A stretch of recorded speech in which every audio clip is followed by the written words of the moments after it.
come back, in the Masonic. All of this is tied up in the Masonic ritual.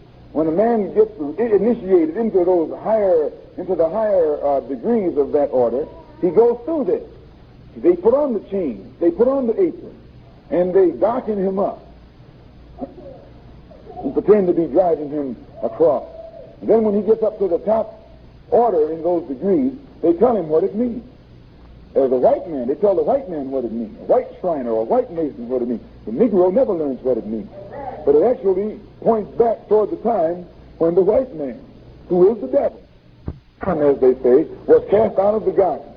When the Bible says Adam sinned and was cast out of the garden, this is what it is meant. And an angel was put at the east gate to keep him from coming back in when the white man was run out of the east by the Muslims 6,000 years ago into the caves of Europe.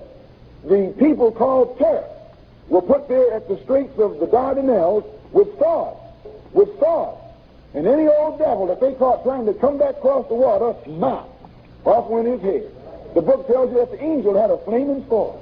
And any time any of them tried to come back across, they were put to death. The Honorable Elijah Muhammad says that the white man went down into the caves of Europe and lived there for 2,000 years on his all fours. Within 1,000 years after he had gotten up there, he was on his all fours. Couldn't stand upright. You watch your old cracker today. Crackers don't walk upright like black people do. They about to, every time you look at them, they look like they're going right down on their all fours. But those who have had some education, they straighten up a little bit because they're taught how to straighten up. But a black man can be the most dumb, illiterate thing you can find anywhere, and he still walk like $1 million. Because by nature he's upright. By nature he stands up. But a white man got to be stood up. You got to put a white man on the square, but the black man is born on the square. Can we prove it? Yes. Notice in the East, dark people carry things on the head, don't they? Just throw it up there and walk with it, showing you they have perfect poise, perfect balance. This comes natural to them. You and I lost our poise. You can't even wear a hat on your head hardly today. The Honorable Elijah Muhammad says that within 1,000 years after the white people were up in the caves, they were on their all fours, and they were living the outdoors where it's cold. This is cold over there as it is outside right now. They didn't have clothes. So by being out there in the cold, the hair got longer and longer. Hair grew out all over their body. By being on the all fours, the end of their spine began to grow. They grew a little tail that come out from the end of their spine. Oh, yes, this was the white man, brother, up in the caves of Europe. He had a tail that long.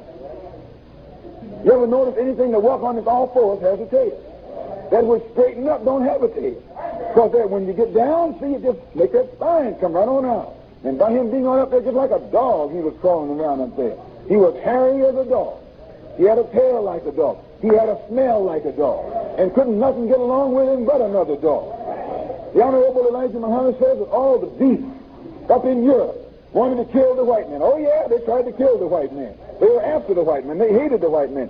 So it says that what the white man would do, he'd dig a hole in the hill. That was his cave. And his mother and his daughter and his wife would all be in there with the dog. The only thing that made friends with the white man was the dog. Everything else hated him.